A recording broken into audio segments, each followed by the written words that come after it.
atazisemea. Jambo kuu ni kuhusu sehemu ya mlima kule. Maana sehemu ya mlima kule imeleta changamoto. Haki inaonekana wenye viti tupigwe kwa ajili ya mlima ule. Kwa hiyo ndio maana kikao hiki kimekuwa ni rasmi, au mkutano huu umekuwa ni rasmi kwa ajili ya kutatua changamoto hizo, kuona haki za mwananchi ziko wapi.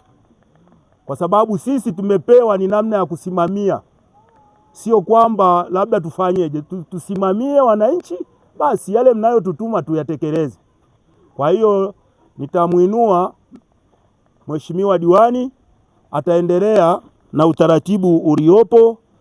Baada ya hapo basi tutaangalia yanayoendelea. Karibu Mheshimiwa. Asante sana. Asante.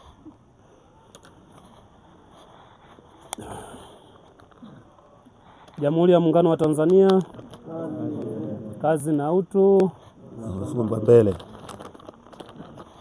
Mbalika na Mikonko. Kwema? Mbona kama mnaongea mna uchovu jamani? Amsaki kuongea na uchovu. Naamini kile kitu ambacho tulikubaliana siku ya Jumapili, leo ndio nataka tujue hatima yake ni nini na mwafaka wake ni upi. Kwanza moja, nimshukuru mwekezaji wetu ambaye mliingia naye mkataba tarehe 22 ya mwezi wa 3 2024. Nimemuona hapa. Uzuri, kwanza moja, sifa moja alionayo ni mkazi wa kata ya Sumbawanga. Sasa kama ni mkazi wa kata ya Sumbawanga na haya mnaolalamika ninyi ni wananchi wenzake wa kata ya Sumbawanga,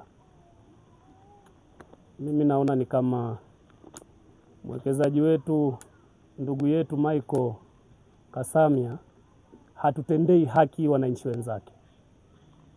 Yaani ni bora angekuwa anatoka Chanji huko ama Kizuite huko au Msua kule kisiwani, ningesema yawezekana ni kwa sababu haishi kwenye kata yetu. Lakini ni hapa Makutano. Roundabout maeneo yale ndio mwenzenu huyu anafanya nini? Anatoka.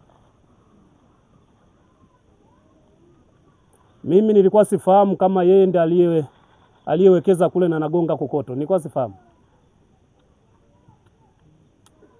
Kwa hiyo nimekuja hapa kwa sababu mimi namfahamu, ndio maana nimesema kumbe ni wewe. Katika mambo ya namna hii ya msingi tunatakiwa kuongea kwa kufata taratibu, sheria, kanuni na miongozo. Na mimi kanuni zangu, miongozo yangu, sheria zangu na taratibu zangu ni makubaliano. Mwenyekiti, naomba huo mkataba mlioingia na ndugu yangu Michael Kasamia.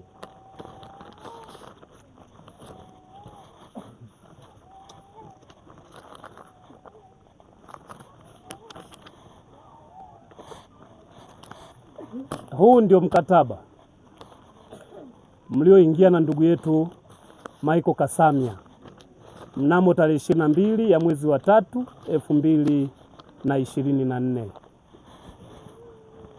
ambapo mpaka leo tuna miaka 2 na wiki kadhaa zimepita.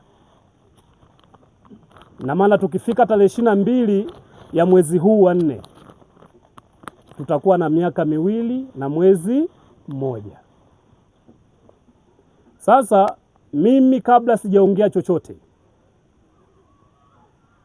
naomba kwanza nizisikilize pande zote mbili. Mwenyekiti kama kiongozi na rais wa mtaa wa Mbalika, na mwekezaji kama mwekezaji wetu kwenye mtaa wetu wa Mbalika. Afu baada ya hapo nitaongea baada ya kuwa nimewasikiliza wote wawili. Na baada ya hapo mwenyekiti, nina imani ya kwamba tarehe 22 hiyo ya mwezi wa 3 2024 kulikuwepo viongozi waliokuwepo wa serikali ya mtaa wa Mbalika. Nao kama wapo tutawasikiliza kabla hatujarejea kwenu ninyi wananchi. Kwa hiyo hapa nataka nijue mbivu na mbichi. Je, mwekezaji wetu mpaka leo ni kweli hajalipa chochote kwenye rejesho la mtaa wa Mbalika, ama amelipa? Na kama amelipa kwa utaratibu gani, kwa sheria gani, kanuni gani na miongozo gani? Kwa hiyo hapa mimi sintohitaji kusikia maneno peke yake. Kama amelipa nitahitaji maandishi, na kama mwenyekiti alikulipa haijulikani, pia wewe nitahitaji maelezo yako. Kwa hiyo mimi kwanza naomba nianze kwa mwenyekiti ambaye ndiye rais wa mtaa huu. Atueleze kwanza scenario nzima ipoje, waliingieje naye mkataba na walikubaliana vipi. Baada ya hapo nitarejea kwa Kasamia.